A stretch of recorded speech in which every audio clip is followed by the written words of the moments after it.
सोलापूरकरांची 60 वर्षाची प्रतीक्षा संपलेली आहे। 1966 पासून सर्व सोलापूरकर अभियांत्रिकी महाविद्यालयाची वाट पाहत होते। वास्तविक पाहता त्यावेळेस आपल्याला मंजूर झालेलं अभियांत्रिकी महाविद्यालय हे कराडला हलवण्यात आलं होतं। अनेक वर्ष इथल्या सामान्य लोकांची ही प्रतीक्षा होती। प्रथमतः मुख्यमंत्री देवेंद्र फडणवीस साहेब व तत्कालीन पालकमंत्री व सध्याचे उच्च तंत्र शिक्षण मंत्री चंद्रकांत दादा पाटील यांचे मनापासून आभार मानतो की त्यांनी जो शब्द सोलापूरकरांना दिला होता की सोलापूरला स्वतःचं अभियांत्रिकी महाविद्यालय मंजूर करून देऊ, आणि आज खऱ्या अर्थाने मंत्रिमंडळात त्या महाविद्यालयाला मंजुरी मिळालेली आहे।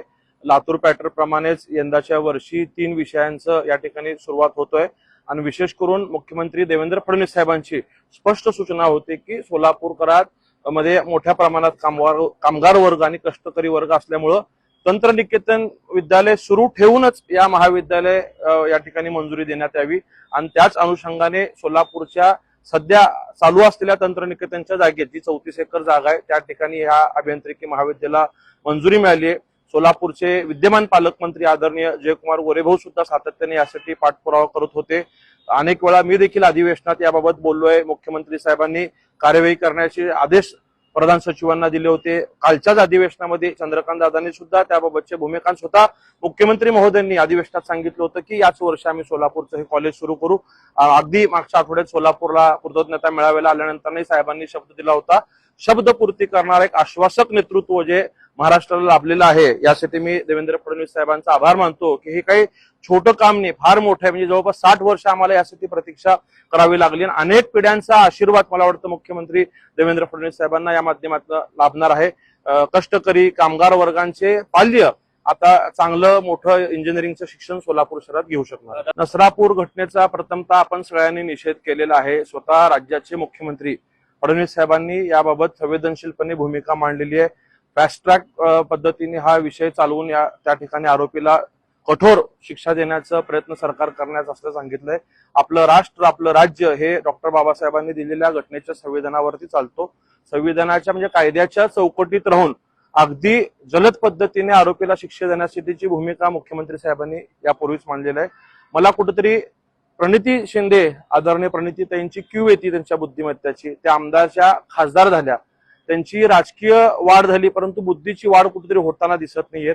आदरणीय सुशील कुमार शिंदे साहेब सुद्धा या देशाचे गृहमंत्री होते। त्यांच्या कार्यकाळात सुद्धा देशात अनेक अनिष्ट घटना घडल्या, त्यावेळेस याच ते आमदार सुद्धा होता। त्यावेळेस त्यांनी अशा पद्धतीचं राजीनामा आपल्या वडिलांना किंवा संबंधित नेतृत्वाला त्यावेळेस मागितलेला आहे का? कुठंतरी वर्षातनं 4दा 3 6 9 वार्षिक असं सोलापूरला यायचं आणि नेहमीच राजकीय वक्तव्य करायचं, उठसूट पात्रता नसताना मुख्यमंत्री देवेंद्र फडणवीस साहेबांवरती आदरणीय पंतप्रधान नरेंद्र मोदी साहेबांवरती बोलून टीआरपी स्वतःकडे ओढून घेण्याचा ते सातत्याने प्रयत्न करत असतात। त्यांनी कुठंतरी या गोष्टी थांबवल्या पाहिजे। सरकार आरोपींना शिक्षा देण्यासाठी कटिबद्ध आहे।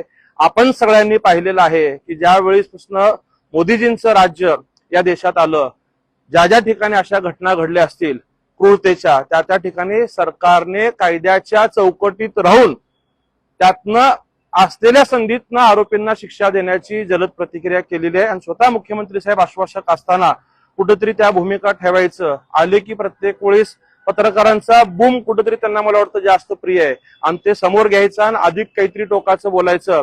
आजची सोलापूरची जर तुम्ही माहिती घेतली तर अगदी ज्या काँग्रेस कमिटीमधनं त्यांची प्रेस झाली त्याच्या बाहेरच सकल हिंदू समाजाचं त्या ठिकाणी निषेध आंदोलन होतं।